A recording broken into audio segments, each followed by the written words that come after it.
이혼하자. 이 집도 너도 다 필요 없어. 당신과 어머니, 시누이까지 나를 기만한 대가 오늘 이 집에서 내가 다 쫓아낼 거야. 그리고 어머니, 착각 마세요. 이 집 어머니 아들이 산 거 아니라 제 이름이에요. 당신들 전부 지금 당장 이 집에서 나가.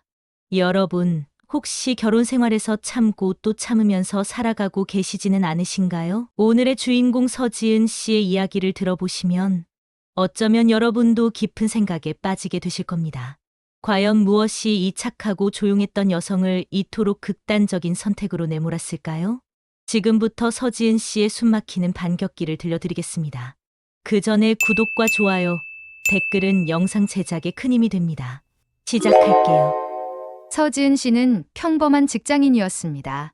매일 아침 7시 30분에 집을 나서서 저녁 6시에 돌아오는 규칙적인 생활을 하고 있었죠.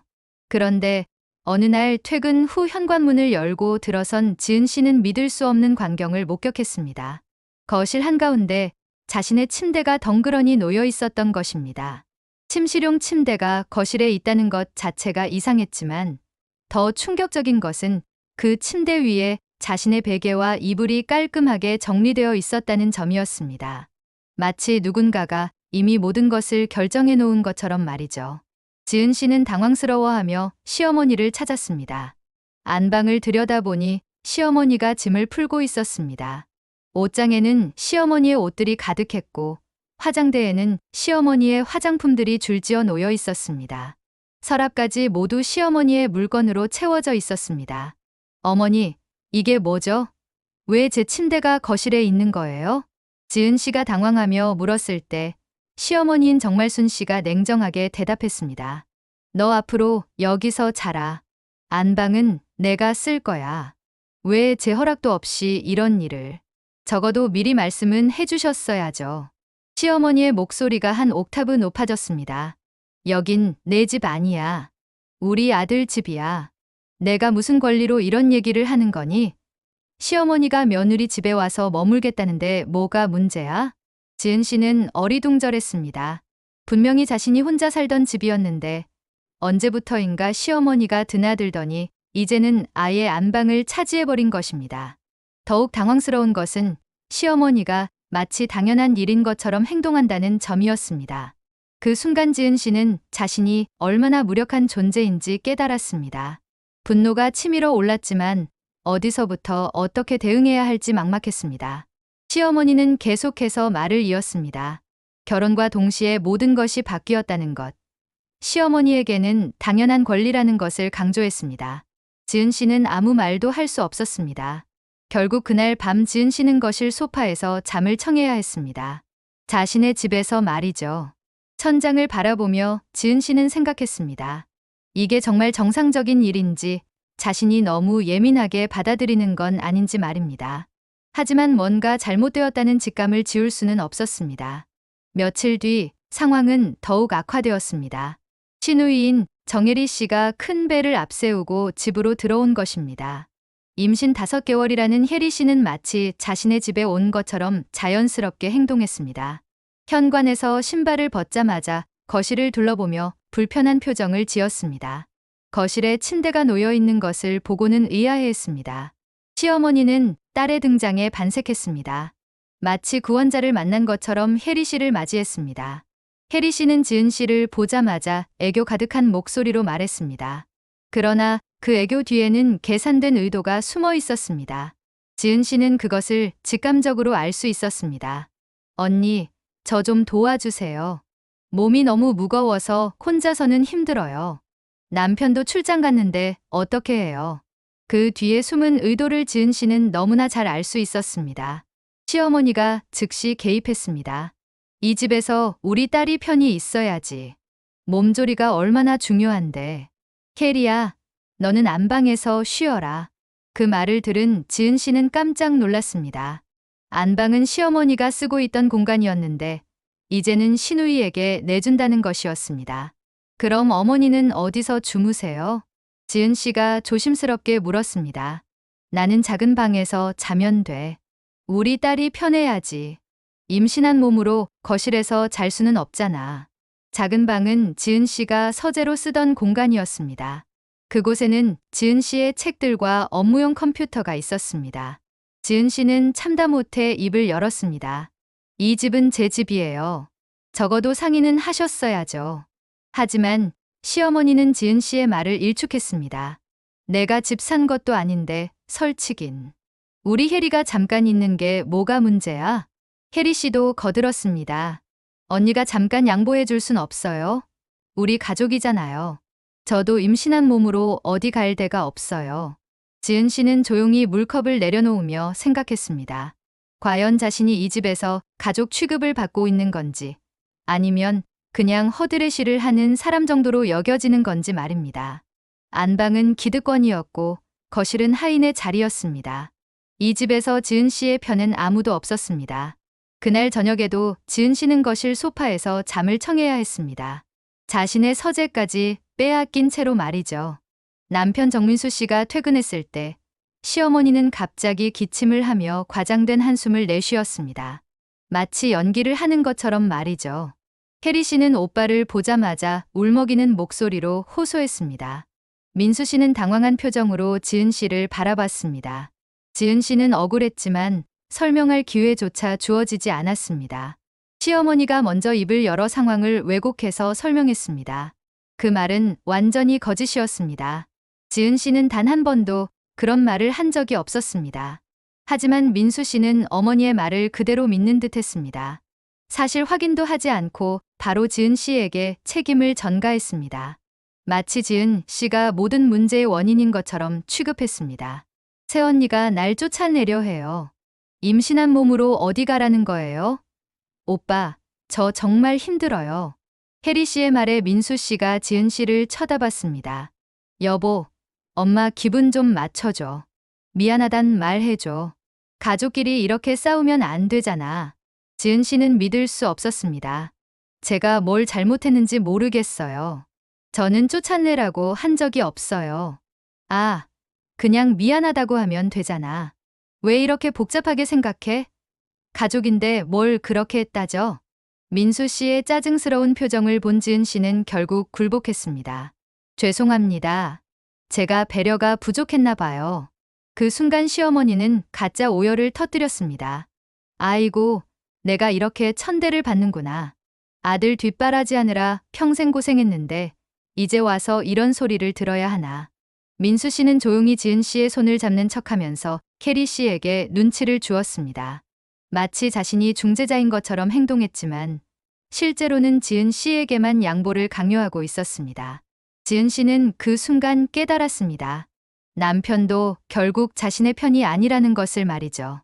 민수 씨는 평화를 원한다고 했지만 실제로는 지은 씨의 희생을 통한 평화만을 추구하고 있었습니다. 다음 날 아침, 지은 씨가 출근 준비를 하고 있을 때 시어머니가 부엌에서 말했습니다. 마치 명령하는 것 같은 톤이었습니다.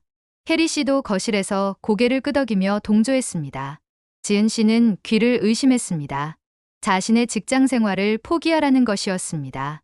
시어머니는 당연하다는 듯이 계속 말을 이었습니다. 마치 지은 씨의 일이 대수롭지 않은 것처럼 취급했습니다. 지은 씨는 이번에는 단호하게 거부 의사를 밝혔습니다. 하지만 시어머니는 지은 씨의 반발에 더욱 격앙되었습니다. 혜리 씨도 거들면서 지은 씨를 압박했습니다. 이들에게 지은 씨의 경력이나 꿈은 전혀 중요하지 않았습니다. 시중 들려면 회사 그만둬. 임신한 혜리 돌보고 집안일도 해야지. 며느리가 밖에서 돌아다니는 게 말이 돼. 시어머니의 일방적인 선언에 지은 씨가 조심스럽게 반박했습니다. 그건 안 됩니다. 제 일은 포기할 수 없어요. 저에게도 꿈과 목표가 있거든요. 내가 이 집에서 목소리 낼 줄은 몰랐네. 결혼한 여자가 밖에서 돌아다니는 게 말이 돼? 집안 살림이나 제대로 해. 혜리 씨도 끼어들었습니다. 그래야 마음 편히 있을 수 있죠. 언니가 집에 있으면 저도 안심이고요. 임신한 몸으로 혼자 있기 무서워요. 지은 씨는 절망감을 느꼈습니다.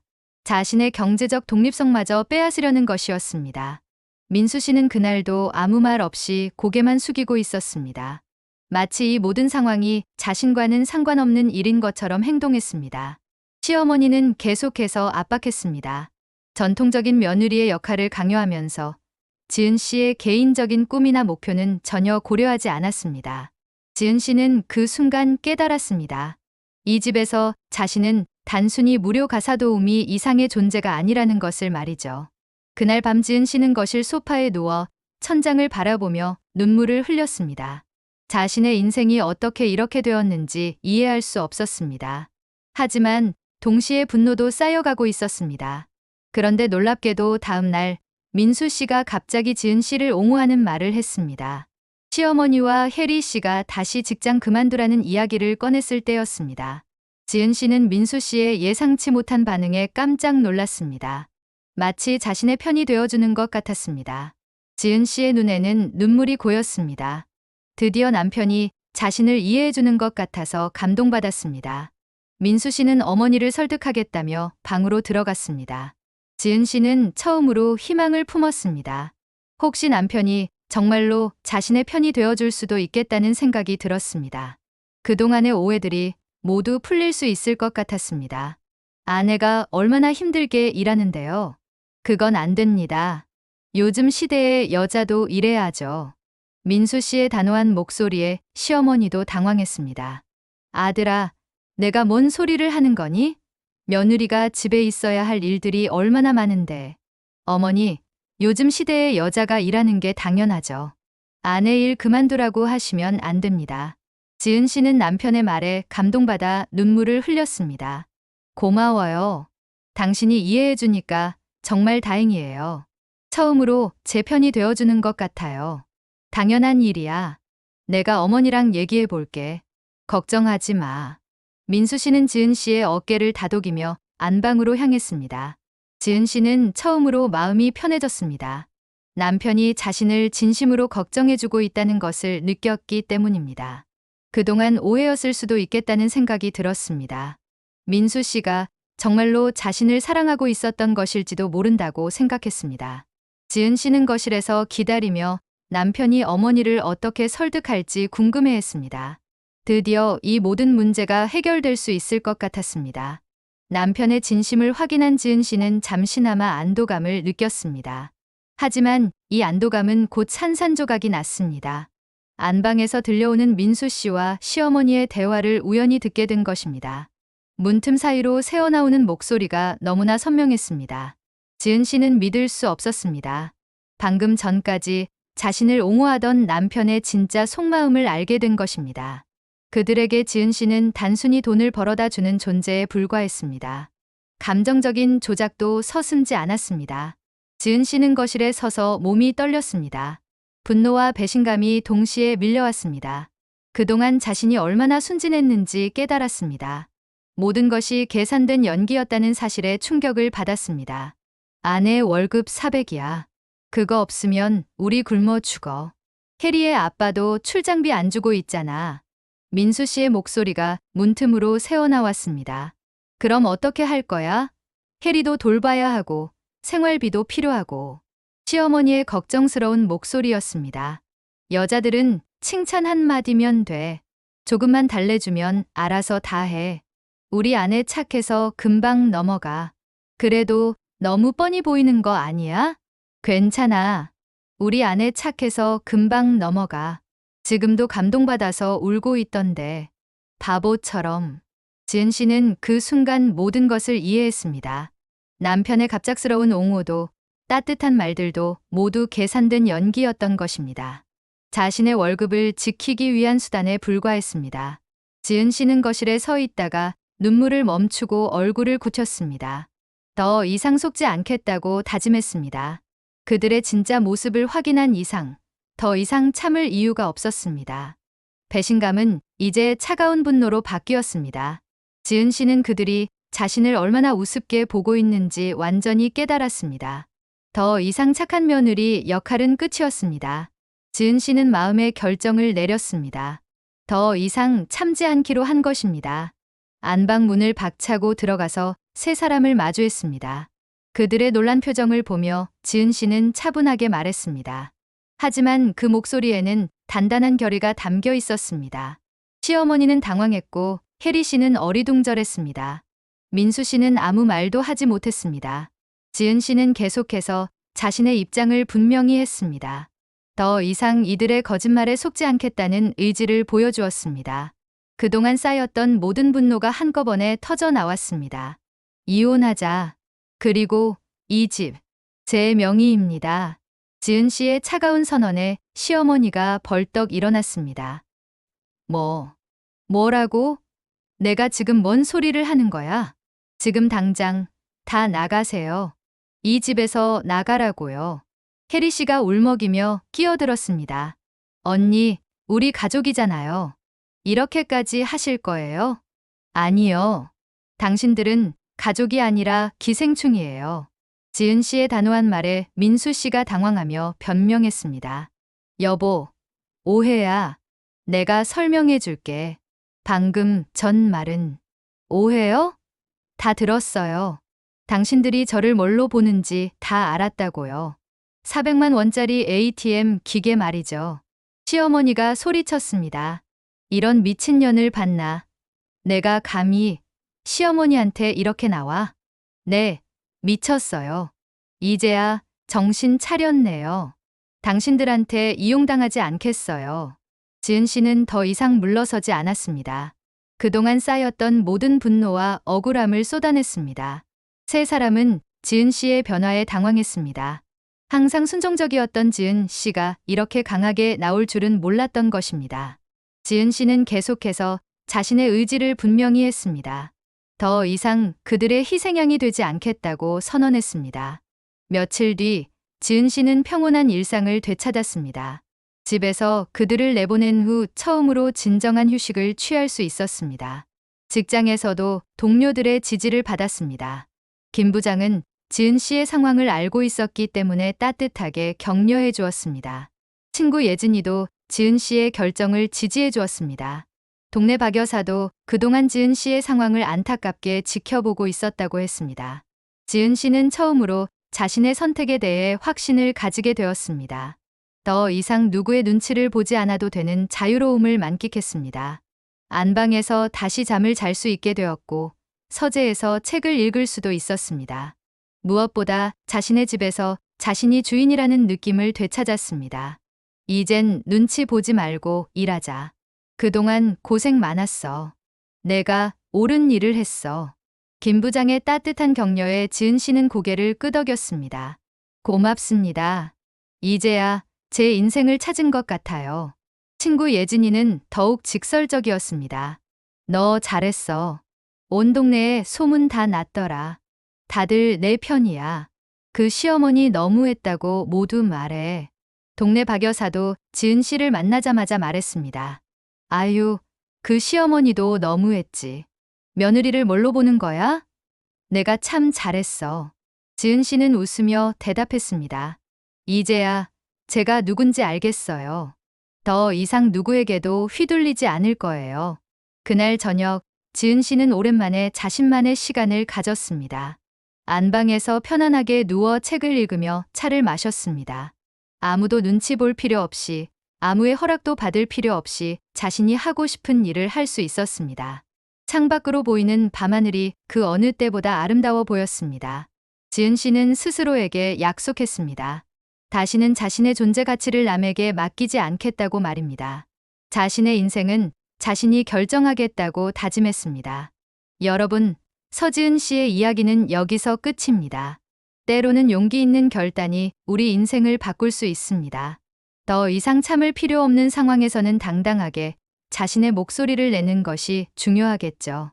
서지은 씨가 잘했다면 댓글로 응원해주세요.